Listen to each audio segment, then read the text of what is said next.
Welcome to Special News Channel. Ukrainian forces continue their cautious advance against the Russian army. The Russian army is launching missile attacks on civilian infrastructure, as well as the position of the Ukrainian forces. In the face of these missile attacks, the Ukrainian army is on the alert to protect the safety of its people and soldiers. The war, which Russian leader Vladimir Putin started unprovoked due to his personal ambitions, did not go well for the Russian forces. The Kremlin government made various moves to turn the situation in the war in favor of Russia, but none of these moves were successful. Russia has also appealed to its allies to assist them in the war in Ukraine. However, China, Russia's most important ally, refrained from helping Russia. Finally, Russia found the help it was looking for in Iran, which has been struggling with internal rebellions for a long time.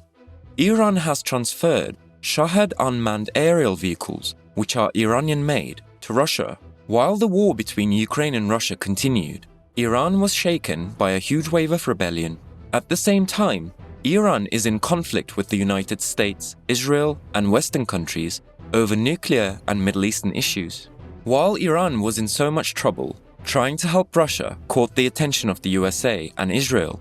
Prior to Iran's supply of drones to Russia, Israel feared upsetting Russia's leading player in Syria, where the Israeli army has carried out hundreds of attacks in recent years to thwart Iran's military trench and the transfer of arms to Hezbollah there and in Lebanon. They did not want to support either. Ukrainian President Volodymyr Zelensky announced that Kyiv recently wanted drones and cybersecurity systems, in addition to an official request for air defense systems, and urged Israel to choose sides in the conflict. President of Ukraine, Zelensky, said that Israel will provide military communication systems to Ukraine. Zelensky harshly criticized Israel's silence on the Russian invasion, saying, "Especially when you hear the silence from Israel, you start to hear the voice of the Nazis." At the same time, Zelensky claimed that the alternative Prime Minister of Israel, Naftali Bennett, who is working as a mediator between Ukraine and Russia, is being used by Russia. Zelensky claimed that he wanted to stop it, but that Russia did not need it and that Russia was using Bennett to delay things. Zelensky accused Israel of not supplying weapons and for Moscow's support of Iran in exchange for Tehran sending drones and missiles to the Russian army. He claimed it would help advance the nuclear program of the United States. Ukraine's senior officials are trying to persuade Israel from all directions to support Ukraine's war. The Ukrainian ambassador to Israel, Yevgen Kornichuk, stated that he is in constant communication with his American counterpart, Tom Knight, to persuade Washington to pressure Jerusalem to supply arms to Kiev. Kornichuk described Knight as a secret weapon. Kornichuk emphasized that the only country Israel listened to was the United States of America. Therefore, there is a need to change this great trend that distinguishes Israel's position from the rest of the democratic world, and to have more military technical cooperation between Ukraine and Israel. Israeli Defense Minister Benny Gantz emphasized to the ambassadors of the European Union that the Jewish state will not offer any weapons to Ukraine, even though it is in alliance with Kyiv and Western countries. Gantz pointed out that Israel's policy on Ukraine will not change, that Israel will continue to support and stand by the West and will not provide weapons systems to Ukraine. Iran's effort to help Russia pushed the United States and Israel to help Ukraine. The USA and Israel, which know Iran closely with both nuclear and Middle East issues, stated that they will provide intelligence to Ukraine against Iran's Russian move. Ukraine and its Western partners emphasized that Russia's recent use of drones to attack Ukrainian cities, including Kiev, includes Iranian-made Shahed 136 drones. Iran has denied supplying drones to Russia. Russia has denied using Iranian-made suicide drones in Ukraine. Despite Iranian and Russian comments about suicide drones, the Israeli Presidential Office said they have footage showing similarities between the drones shot down in Ukraine and the drones Iran tested in 2021. Israeli President Isaac Herzog, in his meeting with US President Joe Biden, emphasized that he plans to share intelligence that Iranian drones are being used by Russian forces in Ukraine. By helping Ukraine, Israel can prevent Iran from making progress in nuclear talks. If Iran fails to advance in nuclear talks, the threat level for Israel will decrease. With Israel's supply of weapons to Ukraine, it will benefit all countries except Russia and Iran. However, Israel's delaying the deterioration of its previous relations of interest with Russia and making a final decision in order not to harm the Israeli people in Israel.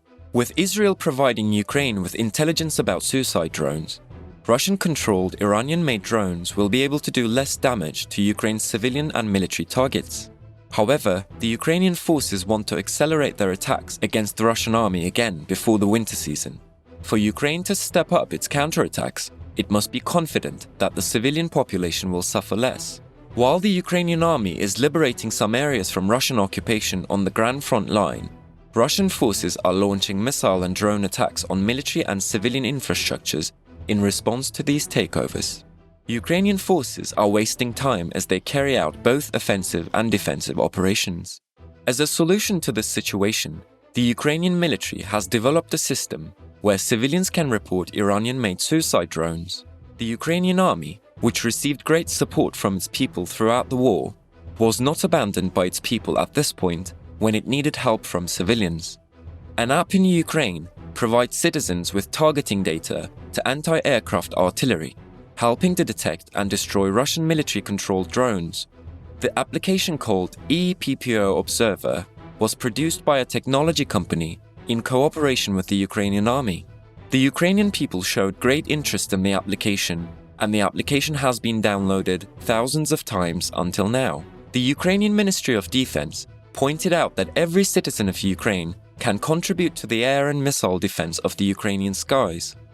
Volunteers using the application determine the location through the application after choosing the type of danger for the Ukrainian army or civilians. If you see a missile or drone, an airplane or helicopter, or hear an explosion, calmly open the ePPO Observer application on your smart device, select the category you want, then point your smart device in the direction of danger and press the big red button, telling the public how to use the application.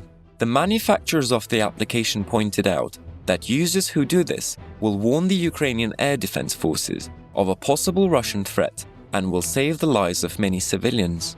It was stated that people who registered for the application went through a short security evaluation process in order to ensure that the application is open channel and not abused by Russian sabotage. During the construction phase of the application, technology company employees and the world's leading air defense experts spent long hours.